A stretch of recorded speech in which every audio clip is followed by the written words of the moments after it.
Welcome to The Explainer. Look, I know exactly why you're tuning in today. Trying to sell a home in Toronto's shifting, low-demand real estate market? Yeah, it can feel incredibly stressful. The rules you might have learned just a couple of years ago suddenly don't apply anymore. The buyers have disappeared, the listings are piling up, and the anxiety of your home just sitting there on the market is very, very real. But don't worry, because today we're breaking down a highly effective, data-driven approach to completely flip the script. So here's the absolute million-dollar question. In a housing market where buyers hold literally all the power, how do you walk away with the most money? It almost feels counterintuitive, right? It feels like a total mystery. If they have all the power, shouldn't you be the one making all the sacrifices? Well, not necessarily. By the end of this explainer, you're going to have a clear step-by-step strategy to outsmart the market and actually win, securing your equity while everyone else is left scrambling.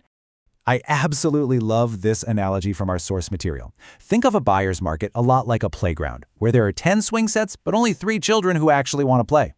Think about that for a second. Because there are so many open swings, those 3 kids, they can take all the time in the world. They can pick the cleanest swing or the one that goes the highest. If you own one of those swing sets, meaning your house, you have to work incredibly hard to appeal to those very picky children. You can't just show up anymore. You have to actively compete. Okay, let's really dive into this. A buyer's market is exactly what it sounds like. We are in an environment where there are simply way more homes for sale than people actively looking to buy them. The balance of power shifts completely. Buyers can afford to be extraordinarily picky. In fact, you should just assume that buyers in this market are actively looking for a reason to say no to your property.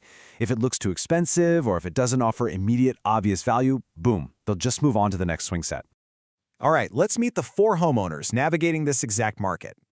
To really wrap our heads around how to navigate this, let's look at 4 distinct, highly relatable people who are all trying to sell their homes in this exact same playground at the exact same time. And listen, the strategy you choose on the very first day sets your entire financial trajectory. First up, we have the bidder. They're trying to spark a crazy bidding war by pricing 5 to 10% below market value. Then we've got our strategist. They want to show the absolute best current value, pricing just 2 to 3% below. Next is the traditionalist. They're relying strictly on historical sales and pricing exactly at what they think is fair market value. And finally, the speculator. They're crossing their fingers a buyer will pay a premium just for the quality of their home, so they price 5 to 10% above the market. Keep these 4 initial actions in mind. Now here is where it gets wild. The strategist overwhelmingly takes the win here. By pricing just 2 to 3% below, they sell in a brisk 10 to 21 days and net 98 to 100% of their fair market value. Meanwhile, the speculator, who, let's be honest, got a bit greedy on day 1, sits on the market for over 120 days and eventually sells for a devastating 85 to 90% of what their home was actually worth. And hey, even the bidder fails, because in a low-demand market, there just aren't enough buyers to drive a bidding war back up to fair value. It's a total bust. So let's talk about the day 1 advantage. We really need to unpack the specific, underlying mechanics of why this strategist's approach works like a charm and why it leaves those other 3 homeowners completely in the dust. Here is their secret weapon: 2 to 3%. That is the exact sweet spot, the discount below current fair market value that you absolutely need to hit on day 1, and I mean strictly based on the most recent comparable sales from the last 30 days, not 6 months ago. You look at what sold yesterday, look at the trend over the next 30 days, and strategically position yourself just slightly underneath it. The psychology behind this is honestly fascinating. Market data consistently reveals that when identical homes are listed, the property with the lowest price on day 1 creates immediate gravity. It creates urgency. Buyers are incredibly observant, right? They're watching these listings like hawks when a home first hits the market. They've already seen everything else that's just sitting there going stale. So when your home pops up and it is clearly the absolute best value, they don't want to lose it. They jump. Let's break down exactly why this 2 to 3% positioning is such a game changer. First, maximum exposure. You stand out aggressively against all those overpriced listings. Second, establishing authority. It shows buyers you are data-driven and serious, which actually stops people from throwing lowball offers at you. Third, capturing prime momentum. You're getting an offer in that crucial first 30 days before your listing gets stale. And fourth, market protection. Even if the market drops another 2% this month, guess what? You're already safely positioned. But remember, and this is crucial, this is a positioning strategy to be the first choice. This is not a tactic to spark a failed, crazy bidding war like our friend the bidder tried.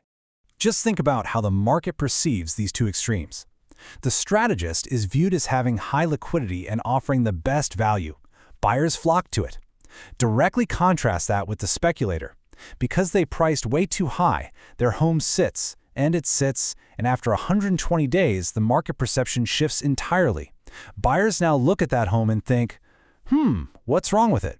It becomes viewed as a stale, distressed property, and buyers are going to heavily discount their offers.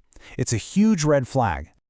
Which brings us to the dangerous trap of chasing the market down. This is the exact pitfall that traps sellers who start out with the speculator or the traditionalist mindset. So what does this actually mean? Chasing the market down means lowering your price only to find that the market value has dropped even further while you are hesitating.